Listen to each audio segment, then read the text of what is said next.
Bom, galera, então para revisão, né, nessa aula aqui, né, vamos revisar sobre a ligação iônica ou a ligação eletrovalente e caso tenhamos tempo, né, vamos resolver alguns exercícios que eu já deixei aqui previamente preparado, tá bom? Espero que estejam todos muito bem, todos muito alto astral e vamos lá, vamos juntos e vamos fortes. Bom, galera, né, então inicialmente, né, quando que a gente vai ter uma ligação iônica? Quando que vai haver, né, esse tipo de ligação de união entre espécies químicas? Galera, a ligação iônica ela acontece, né, de maneira geral quando uma espécie doa elétrons e a outra espécie recebe elétrons. Uma reação química clássica que retrata essa situação de ganha e perca ou perda de elétrons é a ligação, é a reação entre o sódio metálico, certo? E o gás cloro, Cl2, no estado gasoso. Quando essa reação se processa, pessoal, a gente tem a formação daquilo que chamamos de NaCl, ou o cloreto de sódio. Entretanto, pessoal, para essa ligação acontecer entre o sódio e o cloro, né, os átomos de sódio metálico, eles perderam elétrons, né, que foram recebidos pelos átomos de cloro, certo? Para formar a ligação iônica entre o sódio metálico e o cloro gasoso. Então, o que a gente tem aqui, pessoal? Quando essa ligação ela acontece, a gente tem íons formados, né? A gente tem o sódio que perdeu elétrons e a gente tem o cloro que ganhou elétrons. O sódio, ele torna-se um cátion e o cloro se transforma no ânion cloreto, certo? Então, a tendência, né, a tendência de ligação aí iônica, ela vai existir mais entre quando a gente tiver um metal que tem tendência de perder elétrons e uma metal que vai ter tendência de ganhar elétrons, não é isso? Então, observem este desenho que está ilustrado aqui, né? Nessa ilustração, o que a gente percebe? A gente percebe a transferência de elétron de uma espécie para outra, não é isso? A espécie que perdeu transforma-se no íon positivo, que é um cátion, e a espécie que ganhou o elétron, ela transforma-se numa espécie negativa, que é um ânion, beleza? E depois que este cátion de espécie, essa espécie com carga positiva, ela se liga com um ânion, uma espécie de carga negativa, a gente tem aqui então estabelecida uma ligação iônica. Uma outra maneira de se entender a ligação iônica é entender que esta ligação se dá pela atração eletrostática entre o cátion positivo e o ânion negativo. Vocês sabem muito bem que quando nós temos espécies com cargas contrárias, né, positivo e negativo, existe uma força de atração, né? E a gente pode entender a ligação iônica como essa atração entre o cátion positivo e o ânion que é negativo. Belezinha? Né? Então, veja a seguir, o que a gente tem aqui? Como que ficaria a configuração do Al3+? O alumínio, ele tem um número atômico igual a 13, certo? Como que a gente chega, né, na configuração do Al3+? Ora, nós temos que fazer a distribuição eletrônica do alumínio. Então, o alumínio com 13 prótons, ele vai ter também 13 elétrons, não é isso? Então, nós temos que distribuir esses 13 elétrons. E a distribuição ficaria assim, ó. 1s2, 2s2, 2p6, até aqui 10, né? Aí vem 3s2 e 3p1, não é isso? Então, para se formar o alumínio 3+, o átomo de alumínio tem que perder 3 elétrons. E os elétrons que são perdidos são os elétrons mais externos, são os elétrons da camada de valência. Então, quando esses 3 elétrons são perdidos, a gente tem sim a formação do Al3+, e o Al3+ tem essa configuração eletrônica aqui. Note que quando o alumínio perde os 3 elétrons, ele passa a ter 8 elétrons na sua camada de valência, ele fica com uma estabilidade relativamente alta, né, devido ao seu octeto agora estar completo, não é verdade?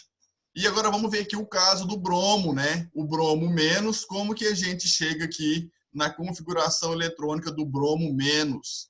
Para chegar nessa configuração, nós temos que fazer a distribuição eletrônica para o bromo, que tem aqui, ó, 17 prótons e também vai ter 17 elétrons, não é isso? Então, essa distribuição ficaria assim, ó, 1s2, depois 2s2, 2p6, 3s2 e 3s2 e 3p5. Bom, nesta posição aqui, né, nós temos o quê? Nós temos 17 elétrons distribuídos. Só que o Br-, ele está menos por qual razão?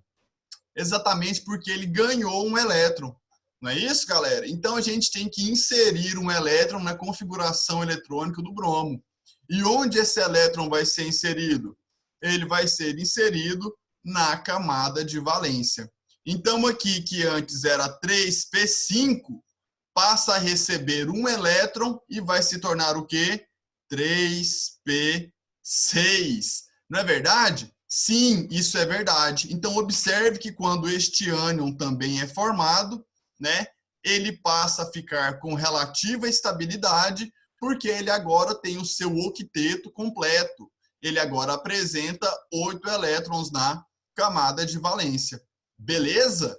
Então, né, quando a gente vai fazer as configurações eletrônicas de íons, nós precisamos primeiro ali fazer a configuração eletrônica daquele elemento no seu estado neutro e depois retirar ou colocar elétrons ali na camada de valência.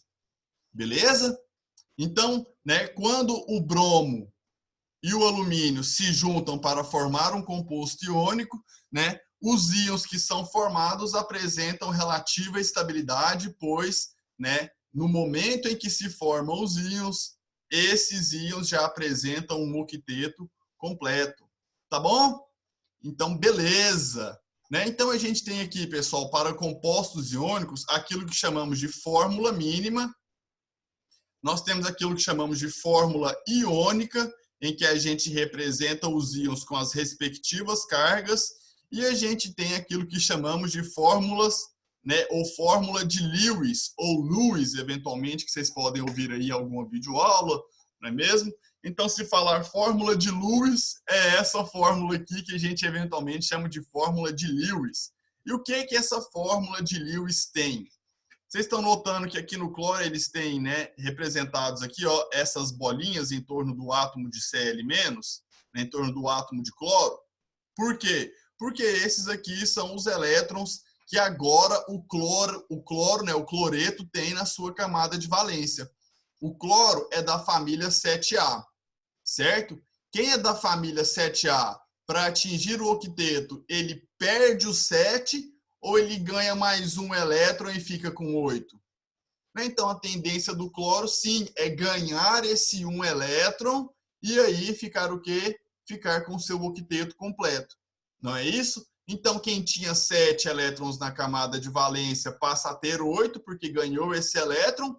E o sódio, que é da família 1A ou do grupo 1, né? Quem é da família 1A tem só um elétron na camada de valência. Então, para o sódio, que tem número atômico 11, a configuração eletrônica dele ficaria assim, ó, 1s2, 2s2, 2p6, 2s2, 2p6 e 3s1, não é isso? Então, para o sódio atingir o seu octeto, né, que só tem um elétron na camada de valência, ele só tem um aqui, ó, ele recebe 7 e fica com 8, ou ele perde esse 1? Por quê? Porque quando ele perde esse 1 elétron, aí ele vai ter uma nova configuração de camada de valência, certo? Então, é mais fácil para quem está nas famílias 1, 2 e 3 perder esses elétrons e formar os cátions respectivos, né? Só que quando esse elemento químico sódio perde esse um elétron, os 8 elétrons restantes não são representados aqui, né, na estrutura de Lewis ou na fórmula de Lewis, beleza? Nós temos uma pergunta aqui. Isso, né? É mais fácil ele perder, verdade. Então, o sódio perde esse elétron, não é isso? E o único elétron que foi perdido pelo sódio passa a ser agora do cloro, não é verdade? E aí a gente não representa, né, os elétrons da camada de valência do sódio. Por quê? Porque ele é o cátion, tá certo? E do cátion a gente não precisa representar os elétrons de valência restantes, tá bom? Então, vamos aqui adiante. Galera, acontece que os compostos iônicos, eles quando são formados, eles não formam aquilo que a gente chama de molécula. Eles são formados, né? Eles são formados não, mas são formados aquilo que a gente chama de retículo cristalino. O que é um sólido cristalino? Um sólido cristalino é um sólido que apresenta alto grau de organização. E quando ele apresenta baixo grau de organização ou nenhuma organização, a gente não chama ele de cristalino, a gente chama ele de amorfo. Então, quando nós temos um sólido que forma, né, um retículo cristalino, nós dizemos que esse sólido, que essa substância tem um alto grau de organização. E quando não tem, a gente chama o quê? De amorfo. O que é amorfo? Amorfo, né? No sentido literal da palavra, seria aquilo que é sem forma definida, ou seja, um sólido amorfo, ele não vai ter um alto grau de organização, beleza? E o que acontece, pessoal? Os compostos iônicos, seja ele uma única estrutura cristalina, ou seja ele numa grande quantidade, né? Esse retículo cristalino é a unidade que vai se repetir aí ao longo de toda a estrutura, beleza? A gente tem aqui representado nessa figura do lado direito, né, o retículo cristalino formado pelo cloreto de sódio, certo? E esse retículo cristalino, ele recebe um nome. Professor, eu vou ter que gravar o nome de cada um dos retículos? Não, cara. Você tem que gravar, na verdade, o do cloreto de sódio, que é uma substância muito comum, né, muito corriqueira aí no nosso dia a dia. Os exercícios também sempre trazem o cloreto de sódio, certo? Então, a estrutura do cloreto de sódio, a estrutura do retículo cristalino do NaCl é chamada de cúbica de face centrada. Porque vejam bem aqui, galera, ó, nós temos um cubo, certinho? Olha o cubo aqui, ó. E em cada face do cubo, né, o que seria a face? Seria esse lado aqui do cubo, né? Em cada face dele, a gente tem ali, ó, uma estrutura, né? Então, a gente vai ter ali a estrutura cúbica de face centrada para o NaCl. O que é CFC? Sondans, entendi, é cúbica de face centrada. É cúbica de face centrada exatamente por esse motivo, né? Deixa eu apagar aqui.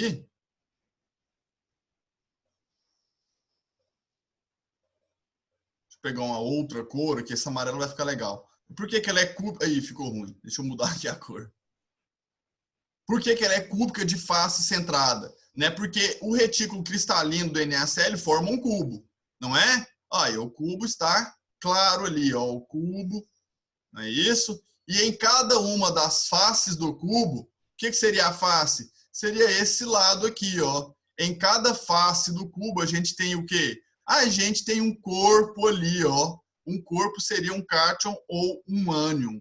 No caso, é um ânion de Cl-. Então, a gente diz que no centro da face de cada cubo, né, em cada face do cubo, vai existir um elemento, e esse elemento é o que torna a nomenclatura cúbica de face centrada.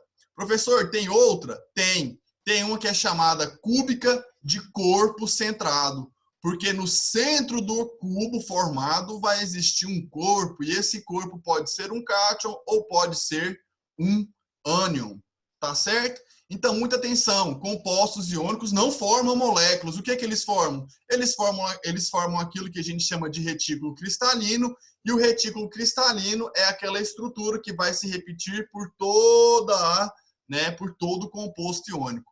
Beleza? Então, a gente tem aqui, né, as 14 possibilidades, né, as 14 células unitárias ou os 14 retículos de Bravais, tá bom? Não achem estranho esse nome estar no plural, é porque, de fato, sim, é Bravais, beleza? O nome dessas 14 unidades aí, tá certo? Vocês não têm que decorar nada disso, né? Estou mostrando aqui a título de, né, conhecimento para que vocês vejam, né, as possibilidades. Não existe só uma possibilidade, sim, são 14, né, maneiras que eles apresentam, que os compostos cristalinos se apresentam. Tá joia? E o que é que vem a ser o tal do número de coordenação, galera? Olha aqui, ó, vamos ler. O número de coordenação de um íon em um retículo cristalino corresponde ao número de íons de carga oposta que o circunda imediatamente.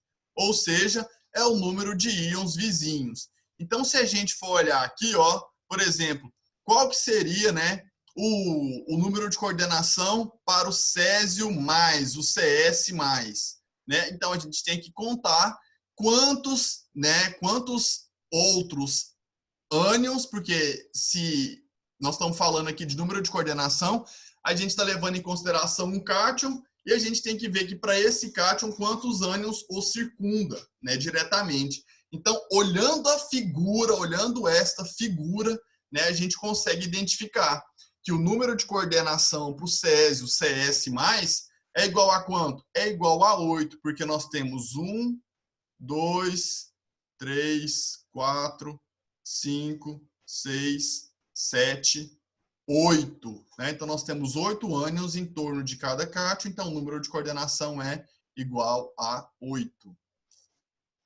Boa, os caras responderam aqui, ó, 8, professor. É isso mesmo, o número de coordenação aqui é 8.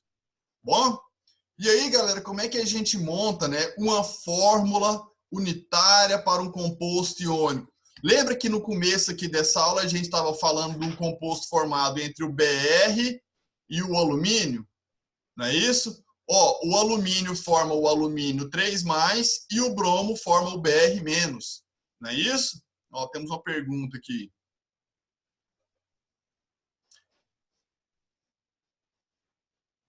Estão perguntando aqui, o número de coordenação do NaCl é 4? Não é 4. Vamos ver por quê? Vou voltar aqui, ó, na figura do NaCl. Tchan, tchan, tchan. Aqui, ó, essa figura aqui tá melhor, ó. Aliás, vamos usar essa aqui mesmo. Galera, como é que a gente acha o número de coordenação aqui do NaCl? Hein? Vamos lá? Essa aqui é a estrutura do retículo cristalino do NaCl. Vamos pegar em consideração aqui, ó, o sódio, o Na+. Qual que seria o número de coordenação para o sódio? Você tem que contar diretamente, né, quantos ânions, que são os verdinhos, em torno do sódio. Olha aqui, pessoal, não tem um sódio ali no centro? Tem, não é? Então, a gente vai ter aqui, ó, 1, 2, 3 ali no fundo e 4 aqui, ó, na outra face, beleza? 1 em cima, 6 e outro diretamente aqui embaixo. 1, 2, 3, 4, 5, 6. Exatamente isso. Então, o número de coordenação aqui seria exatamente o quê? Seria exatamente igual a 6. Beleza? Então tá bom. E então, voltando aqui, né, pessoal, como seria, né, o composto formado aqui entre bromo e alumínio, o composto iônico? Galera, primeiro a gente tem que pensar o seguinte, para a gente escrever essa fórmula unitária, a gente tem que usar primeiro o cátion e depois o ânion. Qual que é o cátion em questão? É o Al3+, não é? E qual que é o ânion? O ânion é o Br-, menos por quê? Porque é -1, não é verdade? E aí a gente faz aquilo, ó, é a regra do intercruzar. Ou que vocês gostam de falar aí, né? A regrinha do cruz credo. Por quê? Porque o valor do cátion, da valência do cátion, passa a ser a atomicidade do ânion, e o valor da valência do ânion passa a ser a atomicidade do cátion. Ficou faltando aqui, é BR, não é? BR menos. Então, como é que a gente tem? A gente vai ter aqui agora AL e BR, não é isso? AL quanto, hein, galera? Só vem o número, o sinal não. AL1, não é isso? E agora para o bromo, o 3, que era a valência do alumínio, passa a ser a atomicidade. AlBr3. Ah, professor, esse 1 aqui é obrigatório? Não, ele não é obrigatório. Inclusive, ele deve ser omitido, né? Quando o valor for 1, a gente omite. Então, qual seria a melhor maneira aqui? Seria assim, ó, AlBr3. Beleza? A gente chega aqui na fórmula unitária para o composto formado entre alumínio e bromo, tá certo? Essa observação aqui, pessoal, ela é muito valiosa. O que está escrito aqui, ó? Sempre que possível, os valores de y e x devem ser simplificados, né? Cadê os valores de y e x? Ó, y está aqui e o x está ali, não é? Então, pessoal, muita atenção. Sempre que possível, nós devemos o quê? Nós devemos simplificar esses valores, tá certo? Então tá bom, beleza, vamos adiante aqui. Então aqui alguns exemplos, né, de fórmulas formadas por compostos iônicos. O 2 vem para cá, o 1 vem para cá, então fica Mg1, que está omitido, Cl2. É isso? Já entre o cálcio, né, 2+, e o oxigênio 2-, o 2+ vem aqui para o oxigênio, e o 2 do menos vem aqui para o cálcio. Nesse caso, pessoal, o que a gente pode fazer? A gente pode simplificar. E quando a gente pode, a gente deve fazer essa simplificação. Tá bom? Então, como é que seria aqui, ó, a fórmula mínima, né? A fórmula mínima ficaria CaO, não é? Simplesmente CaO, tá bom? Então, tá joia. Então, pessoal, seguem aqui algumas regras gerais, né? Para a gente saber da carga elétrica que pode ser formada, né, por um elemento químico, né, por um cátion ou para um ânion de um elemento químico. Note que nos grupos 1, 2 e 3, a gente tem a tendência de formar cátions. Por quê? Porque quem está no grupo 1 ou 1A tem um elétron na camada de valência. Então, é mais interessante perder um elétron e se transformar num cátion do que ganhar outros 7 elétrons e formar um ânion, certo? Já na 2A, que tem 2 elétrons na camada de valência, a tendência também é perder esses 2. E na 3A, né, ou grupo 13, também a tendência é de perder os elétrons de valência e formar cátions, tá certo? Agora, já no grupo 14 ou 4A, pode-se formar tanto cátions perdendo os 2 ou 4 elétrons e também formar ânions recebendo o quê? Recebendo 4 elétrons. Tá joia? Já no grupo 15, que é 5A, 16, que é 6A, e 17, que é 7A, a gente tem uma tendência de quê? De receber os elétrons. Porque quem está na família 15 ou na família 5A, tem 5 elétrons de valência. Então, é interessante que ganhe outros 3 elétrons. Então, se os elétrons serão ganhados, a gente vai ter a formação de ânion. Já no grupo 16, né, que é o mesmo que a família ou grupo 6A, os elementos possuem 6 elétrons na camada de valência. Ou seja, para atingir o octeto, faltam outros 2. Então, a tendência é de se ganhar 2 elétrons para formar este ânion e não de perder os 6. Tá certo? Assim como na família 17, ou grupo 7A, ou grupo dos halogênios. Ele já tem 7 elétrons na camada de valência, então é mais fácil, energeticamente falando, ganhar um elétron, transformando-se num ânion, do que perder os outros 7 e formar o cátion. Tá certo? Né? E o hidrogênio, via de regra, ele vai ter tendência de quê? De ganhar um elétron. Tá certo? Então, galera, prestem atenção nessas tendências, né? Uma observação que é interessante. Eu não falei que a ligação acontece entre metal com a metal? Por que metal? Porque metal tem tendência de perder elétron e a metal tem tendência de ganhar elétron. Ou seja, observe que nos grupos 1, 2 e 3, aqui, ó, nós temos o quê? Nós temos metais, não é verdade? Predominantemente metais. E nos grupos aqui, ó, 5, 6 e 7A, o que, que a gente vai ter? A gente tem os ametais com a tendência de ganhar elétrons, formando espécies com carga negativa, né, que são os chamados ânions, beleza? Então, a gente tem aqui, pessoal, alguns metais, né, que não estão necessariamente no grupo dos elementos representativos ou no grupo A, alguns metais que vão apresentar esses NOx variáveis. É com muito carinho que eu falo isso, que é importante, galera, que vocês guardem os valores, né, das valências ou das cargas, né, desses compostos aqui, desses principais compostos que tem o NOx variável, certo? Então, a gente tem o cobre mais e o cobre 2+, e devido a valências ou a cargas diferentes, nomes diferentes. Veja que a nomenclatura diferenciada para cada tipo de valência, ela se repete nos demais elementos químicos. Então, o ouro mais 3 é o áurico. E o ouro mais 1, ele é o auroso. Né? Olha aqui para o ferro. Né? O ferro 2+ é o íon ferroso. E o ferro 3+, o íon férrico. Beleza? Então tá bom, né? Alguns principais metais com NOx variável. Aqui também são alguns elementos que vão apresentar o NOx variável. É importante que vocês os tenham aí, né, na cabeça de vocês, que memorizem, tá bom?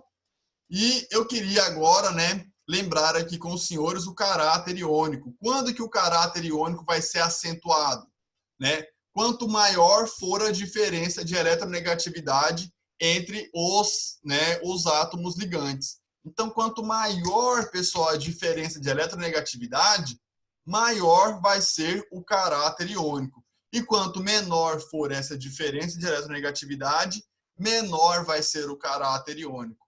Tá certo? E a gente tem um valor aqui específico. Ó, veja bem, quando a diferença de eletronegatividade entre os átomos é maior do que 1,7, aí a tendência é de se ter um composto iônico ou uma ligação com um caráter iônico. E quando esse valor é menor do que 1,7, aí a gente já tem o quê? A gente já tem um composto, né, cujas ligações terão, de alguma maneira, um caráter mais covalente. Beleza?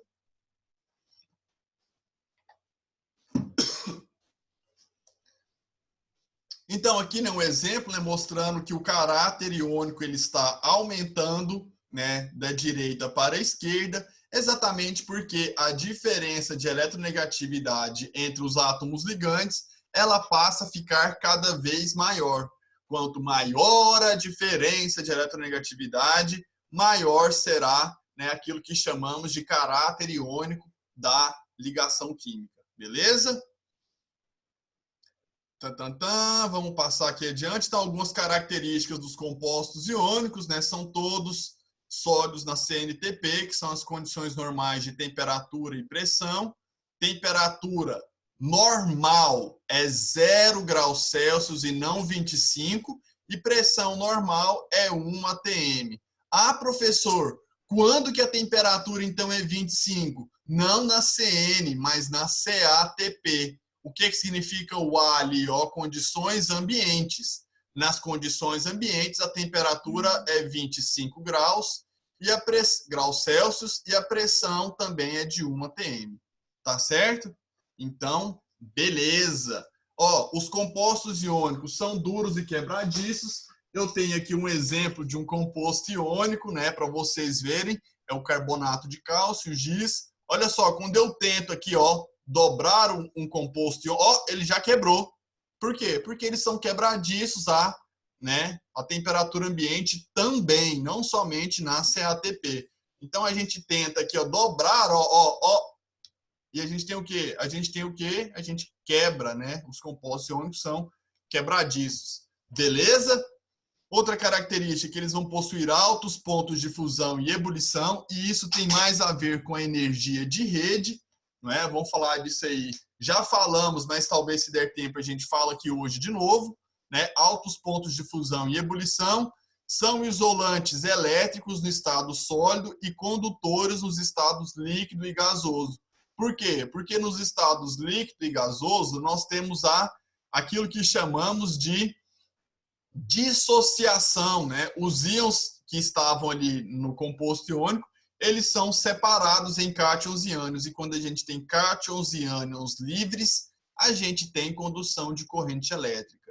Isso vai acontecer para os compostos iônicos quando eles estiverem no estado líquido, no estado gasoso ou no estado que a gente chama de aquoso, quando eles estiverem em quê? Em meio à água, tá bom? Né? Então, observe aqui, ó, soluções de compostos iônicos conduzem corrente elétrica, são chamadas as soluções eletrolíticas, tá certo? Pessoal, o que eu quero lembrar aqui para vocês, né, é que nem todo composto iônico é solúvel em água, né? Alguns sim, e existe ali uma gama também de compostos iônicos que são insolúveis em água, tá bom? Então, solubilidade em água não é de fato uma propriedade característica de compostos iônicos. Por quê? Porque alguns são solúveis, outros nem tanto ou quase nada. Tá joia? E esse slide aqui mostra o que para os senhores? Mostra aquilo que chamamos de clivagem, né? Por que os compostos iônicos são quebradiços? Porque quando a gente exerce uma força sobre uma determinada região ali do composto, né, a gente desliza esses átomos aqui, ó, essas camadas de átomos, e esses átomos agora que estavam positivo com negativo, vão ficar, por exemplo, aqui, ó, positivo com positivo, negativo com negativo, positivo com positivo, e isso vai gerar uma força de repulsão. Então, o que a gente tem ali? A gente tem a separação de alguns planos do composto iônico, na verdade? E isso é chamado de clivagem de um composto iônico, tá certo? Né? Igual está escrito aqui, clivagem é a tendência que uma substância cristalina apresenta de se fender ao longo de um plano do cristal, gerando superfícies paralelas às faces comuns do cristal. Esse composto iônico aqui, eu não me lembro o nome, mas ele retrata muito bem, né, isso aí que a gente está falando sobre a clivagem, lâminas, né, paralelas à face do cristal ali original, certo? Então, beleza. Galera, nossa aula está encerrando já, né? Nossa aula está encerrando aqui nesse momento. Temos aqui alguns minutos, então vamos falar disso aqui. Turma, como explicar, né? Como explicar os altos pontos de fusão e ebulição dos compostos iônicos? O que acontece, galera? Acontece que entre os cátions e ânions, a gente tem o quê? Cargas de sinais opostas. E essa fórmula que está escrita aqui, esse F, é uma força, é um F de força eletrostática, de força coulombica, tá certo? Por quê? Porque é da lei de Coulomb. Um cientista chamado Coulomb fez essa proposição aqui, né? Então, o que ele está dizendo? Que a força de atração entre o positivo e o negativo, ela vai ser diretamente proporcional a K, né? E o que é o K? É uma constante entre, né, diretamente proporcional também a Q1 e Q2. Q1 e Q2 são as cargas de cátion e Q2 é a carga do ânion, e vai ser inversamente proporcional à distância entre essas entidades, né? Ou seja, entre a soma dos raios do cátion e do ânion, não é isso? Então, quanto maior a carga, maior a força de atração. E quanto maior a distância, ixi, ó, se aumentou a distância está no denominador, aumentou a distância, diminuiu a força de atração. Beleza? Isso aqui, pessoal, vai fazer a gente pensar naquilo que chamamos de energia de rede, certo? Vamos ver aqui o que... nós temos uma pergunta aqui, deixa me ver. Obrigado. 5 minutinhos para finalizar. Obrigado. Galera, o que vem a ser essa energia de rede?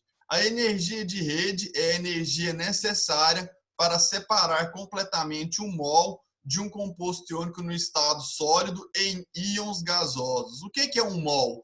Um mol é uma quantidade, é um valor muito alto de íons, de cátions, de moléculas, não é isso? Então, vamos levar em consideração que isso aqui seja uma quantidade. Então, galera, a energia de rede é a energia necessária para poder o quê? Para poder tornar esses cátions e ânions afastados necessariamente até chegar no estado gasoso. Beleza? Então, galera, quanto maior a energia de rede, maior vai ser o quê? As temperaturas de fusão e de ebulição de um composto iônico.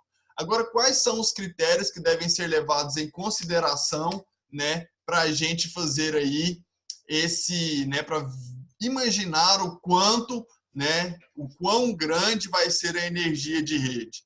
Então, vou voltar aqui no slide anterior para que façamos a leitura. Vejam bem, ó, os fatores que devem ser analisados na comparação dos pontos de ebulição e fusão são as cargas dos íons e os raios iônicos. Então, quanto maior a carga entre os íons, maior vai ser o quê? A energia de rede e maior os pontos de fusão e ebulição.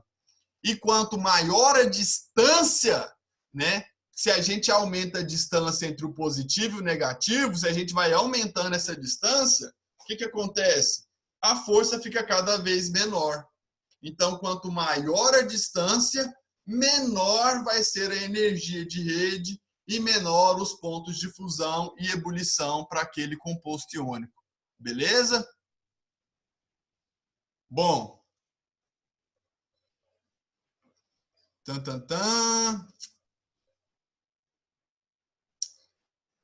Galera, então a gente encerra por aqui, né, a nossa aula. Na próxima aula vamos resolver alguns exercícios. Vou colocar uma lista de exercícios lá na plataforma, tá certo? Tentem resolvê-los, né, para que na próxima aula a gente tire as dúvidas, né, e de alguma maneira aí, né, possamos avançar no nosso conteúdo, tá bom?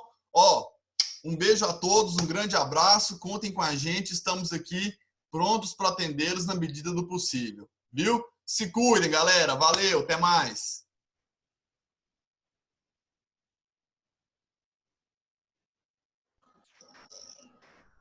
Tchau, tchau, professor. Tchau, tchau.